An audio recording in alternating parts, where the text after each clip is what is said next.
in the year to 71%, genetically modified food up 12% to 63%, electromagnetic radiation up 10% to 49%, and gambling addiction up 7% to 34%. So the issues that are bugging Australians are basically about what is going to happen to our sovereignty.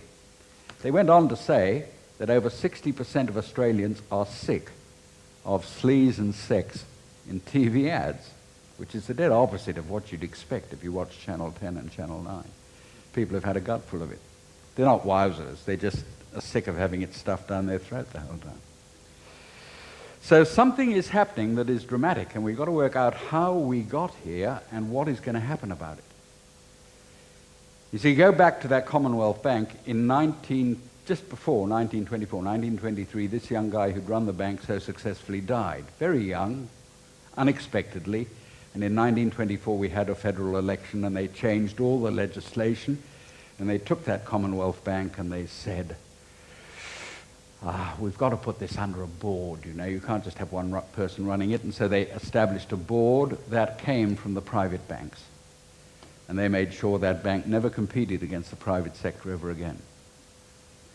And within, 6 years of that, we were in the second great disaster of this century, the Great Depression, which none of us know anything about. But if you'd lived in Australia at that time, the agony was intense. There was no dole. There was, you could only get a handout if you walked to different places. You could never pick it up at the same place twice. So they had over 1 million Australians walking along the road, many of whom would just work all day for a loaf of bread. They would chop wood or do anything. The only thing that kept this nation together was the digger spirit. Everybody was trying to help everybody else, but it was agonizing. And yet there was more production in Australia than ever before. And the Australian Prime Minister at that time couldn't understand it. How can this happen? How can we all starve when we got so much food? How can we actually be jobless when there's so much to do? And he wrote a pamphlet at the time, because the British government, which for now was back lending to Australia, sent out 2 emissaries to Australia who said, you've got to pay your debts, Australia, before the people even eat. And so Billy Hughes wrote this on the Great Depression. It's staggering stuff. Nothing better exemplifies the baffling complexity of modern production than the present situation in Australia. Trade is depressed, our unemployed are numbered by tens of thousands who walk the streets of our great cities and tramp the country roads downcast and in many cases dependent for food upon charity. While their country is a veritable Garden of Eden in which blooms in luxuriant profusion almost everything that man could desire, we have a population of a little over 6 million people, many now in sad trouble. Yet we shall produce this year enough wheat to feed 30 millions, enough wool to clothe 100 millions, and meat, butter, dried fruit, sugar, and other kinds of food and raw materials, including minerals and metals, sufficient for double or treble the present population. And yet they say Australia is in a bad way because we produce too little. Wealth in abundance meets the eye on every hand, yet men are unemployed and trade is depressed. Surely the trouble does not rise because we produce too little. Yet Sir Otto, the guy they'd sent out from England, says we ought to produce more. And a new slogan came in. The world is short of materials. Everybody's got to work harder, tighten their belts, and produce more. And they're doing exactly the same now in the year 2001. What happened was the Depression was used to repeat what had happened in America at Jekyll Island, where they established a central bank that was privately owned, and they tried to get central banking in every nation. And we ended up under central bank economics, which is disastrous. And they're now trying to merge the central banks into one world central bank to control the whole thing, if you want to follow up what's going on. So there was design behind it, and this design finally blew out into the open. There was a lot of speculation during the Depression about whether there is a conspiracy, or how does the money system work? All the economists said it's not a money problem, it's a production problem. All we've got to do is tighten our belts and export more and get more money back from overseas, and that's going to fix everything up. And the chief economist for the whole of Australia, whose name was Douglas Copeland, held a big meeting in the town hall in Melbourne. to give his theory, how to work our way out of the Depression. Tighten our belts, pretty hard stuff if you're starving. Work harder, ridiculous if you can't get a job. And let's export it.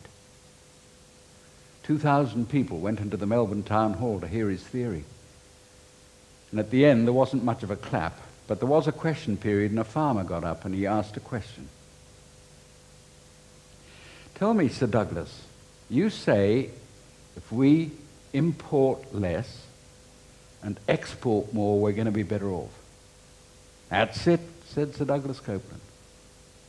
Okay, well, if we increased our exports by 25%, cut down on our imports by 25%, things are going to be really good.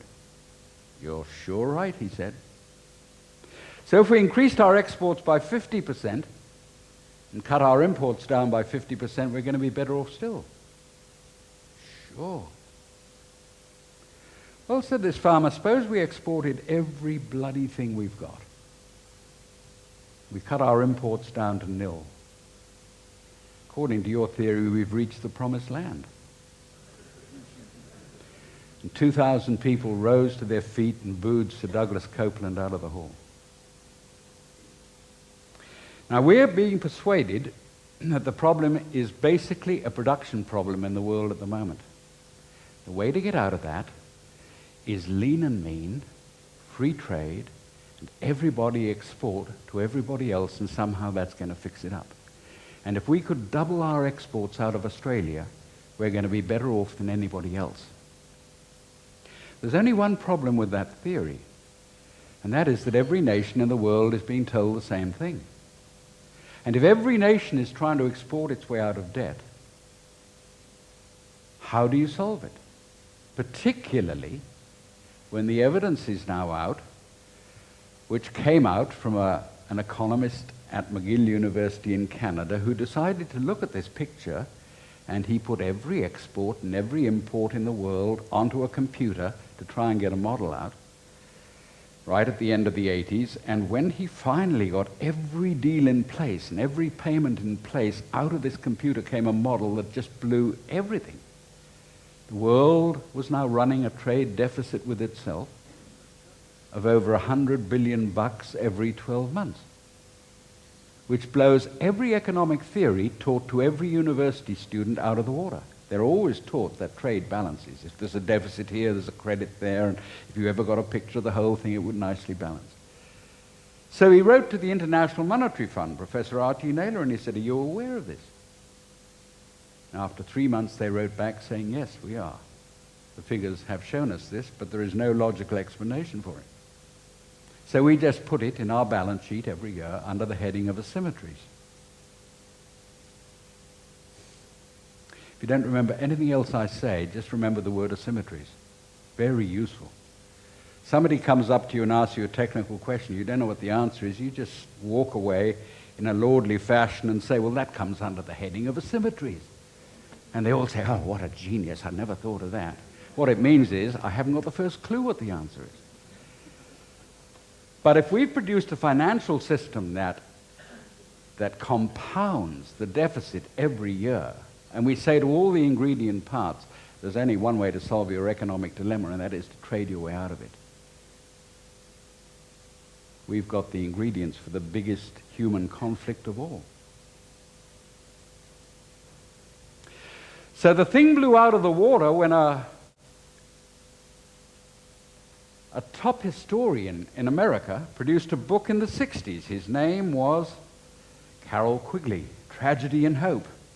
And Tragedy and Hope was called Tragedy and Hope, The History of the World in Our Time. And Carroll Quigley, who was the best-known historian in America, said, I have been given access to the private papers of a group of international banks who are going to use the money system to try and produce a world government.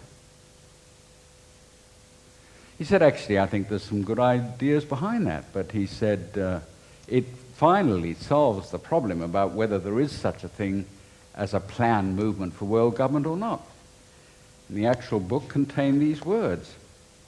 I know of the operation of this network because I have studied it for 20 years and was permitted for 2 years in the early 60s to examine its papers